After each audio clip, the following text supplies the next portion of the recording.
Peace and love, family. It is week 7's check-in of the Artist Way. This week, I'm on my artist date in Chicago, so I'm just doing a quick couple days in Chicago. It's been really nice. This week, we explored our sense of connection. We explored perfectionism, risk, and jealousy. And I want to read a couple things that were in the readings that I found to be really good. One, first, about perfectionism. And it says, perfectionism is a refusal to let yourself move ahead. It is a loop, an obsessive, debilitating closed system that causes you to get stuck in the details of what you are writing or painting or making and lose sight of the whole. A lot of times I do find that when I'm writing, I feel like everything needs to be published, everything needs to be copywritten, everything, and that's what I loved about my artist group. That's what I love about my writers group, is because it made me do writing prompts that I'm just writing these. I don't need to do anything with them. And in the beginning, I was like, oh, this is good. I need to do something with these, with everything that I was doing with the writing prompts, but I had to let it go. I had to release it and let it go and realize that I can just write things for fun.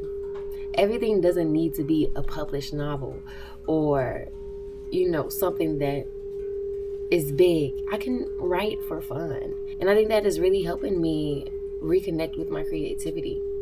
Knowing that I can just do something silly. And sometimes it may come out good and I may want to do something more with it. But not having that as a requirement for me to explore, for me to create freely, And then another part with jealousy.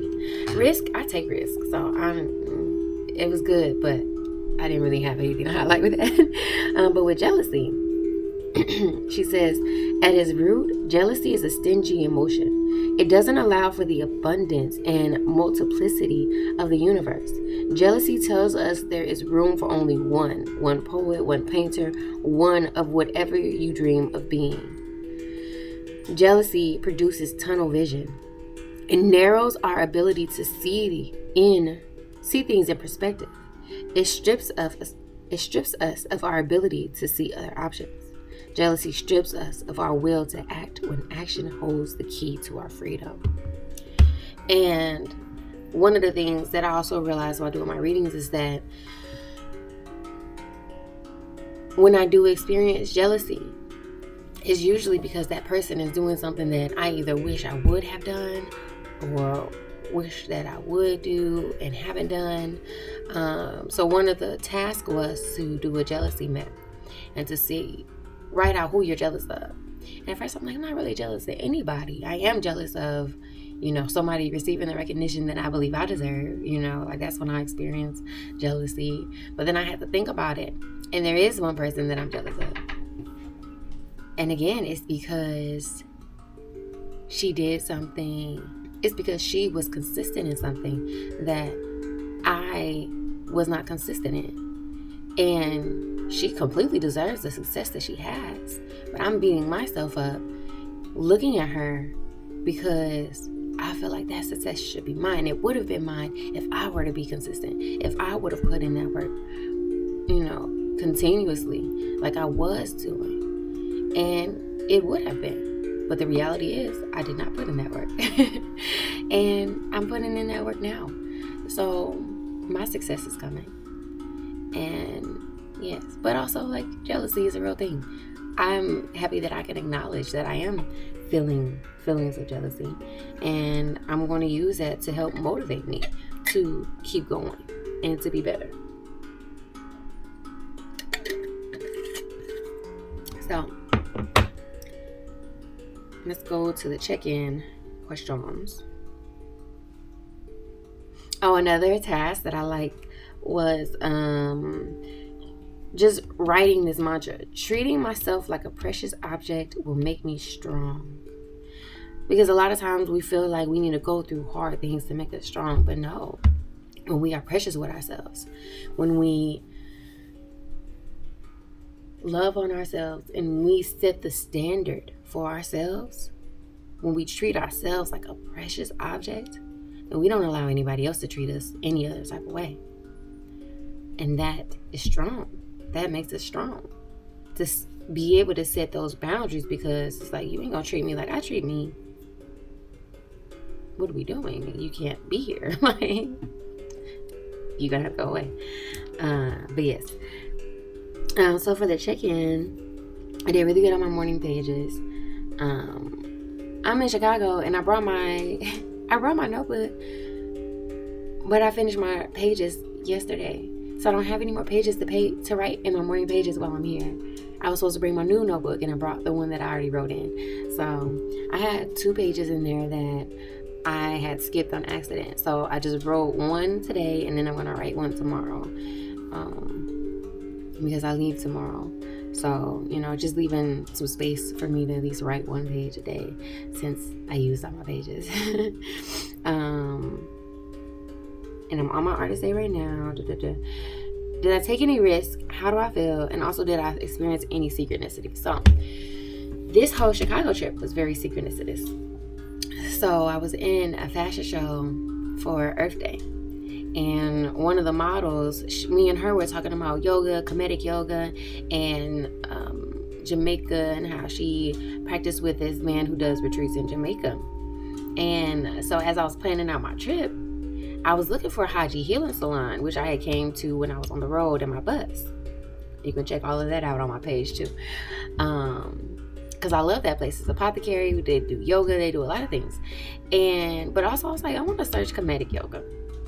The same person that Kali had introduced me to, just his page and everything, has his classes here in Chicago. He's born and raised in Chicago. Yet he's traveled all over the world, but he's here. And he's not even always here. So the fact that he's here hosting class while I'm here, I was like, oh, I got to go to a comedic yoga class.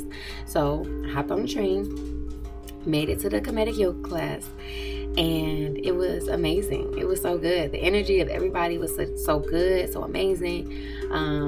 And we ended up talking afterwards. I'm going to the movies with them later today. So I just love how I'm falling into community everywhere. It's so beautiful to have community everywhere that I go. Y'all, you can't make this up. I'm so blessed. And I'm so grateful to be so divinely aligned with so many great people. It's so beautiful. It's so beautiful. I'm just so grateful for this journey. And, shoot, I'm going to end up on one of his retreats too. Shoot, maybe he can be on one of mine. But, yeah, it's just been beautiful. It's been a really beautiful trip. And I'm not sure if I'm going to put it in with this video or if I'm going to do a completely separate video of my Chicago experience. Just eating so much good vegan food and so much good camaraderie. Like, it's been great. It's been so good. Life is good, y'all. Life is so good. I'm so grateful. So grateful. And even I have a view of the beach from my hotel. So it's through the buildings, but I can still see the water. If I was in any other room, I would be looking at just buildings. So I get to see these beautiful buildings with these high terraces, and then also witness the sunrise. So I'm grateful. May not look like much in the video, but it's enough. It's good. I'm grateful for it. So yes, this was week 7. Let me see, what is week 8? I want to see myself. Okay. Week 8 is recovering a sense of strength. This week tackles another major creative block, time. You will explore the ways in which you have used your perception of time to preclude taking creative risks. You will identify immediate and practical changes you can make in your current life. You will excavate the early conditioning that may have encouraged you to settle for far less than what you desire creatively. So I'm excited. Everything's already been great, and we're going to keep moving. So I will see y'all next week. Peace.